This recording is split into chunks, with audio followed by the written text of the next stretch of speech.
Moin und schön, dass du da bist.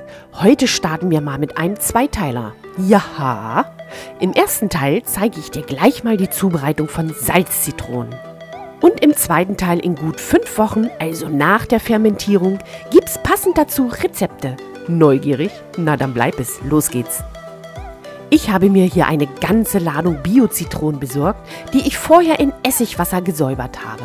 Und für dieses Rezept benötige ich etwa 8 bis 9 Stück. Diese schneide ich dann kreuzweise an den Seiten ein, sodass sie aber noch zusammenhalten. Du kannst sie auch von oben kreuzweise einschneiden, das spielt keine Geige. So sollte das Ganze dann in etwa aussehen. Das gleiche passiert den restlichen Zitronen auch noch. Das Fermentieren von Zitronen ist besonders in südlichen Ländern wie Marokko sehr beliebt. Die Zubereitung ist total simpel. Oftmals werden auch noch Kräuter mit hinzugegeben, auf die ich hier allerdings verzichtet habe. Alle meine verwendeten Zutaten kannst du gerne in der Infobox nachlesen. Ein Klick davon bist du nur entfernt. Den Zitronen habe ich inzwischen den Schnitt verpasst und nun verteile ich vorsichtig das grobe Meersalz in die Einkerbungen. Hast du bereits Erfahrung mit Salzzitronen? Das verrate mir mal in den Kommentaren.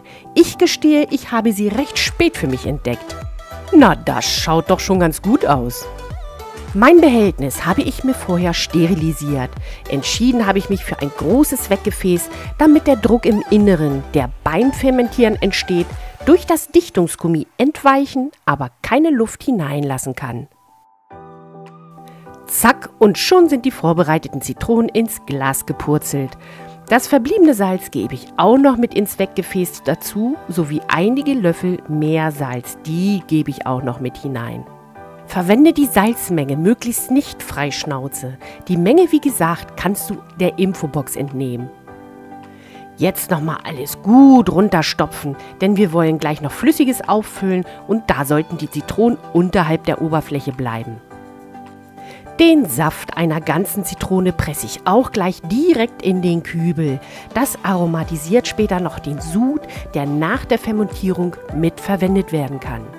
Da gehe ich aber später in Teil 2 nochmal genauer drauf ein, also bleib neugierig. Jetzt beschwere ich im Inneren die ganze Geschichte nochmal mit einem sterilisierten Glas, nur um sicher zu gehen, dass die Zitronen später auch wirklich unten bleiben. Kochendes Wasser wird nun noch bis unter den Rand des Wegglases eingefüllt und dann mit dem Deckel verschlossen. Gönnen wir den Zitronen nun ihre Ruhe. Ich verspreche euch, in etwa 5 Wochen folgt Teil 2 mit Rezepten, in denen diese Zitronen ihren Platz finden. Bleib also unbedingt neugierig, aber zwischenzeitlich versorge ich dich mit weiteren Videos. Lass mir gern einen konstruktiven Kommentar, ein Däumchen nach oben bei Gefallen und nächste Woche sehen wir uns wieder, wenn du magst. Liebe Grüße, die Novi.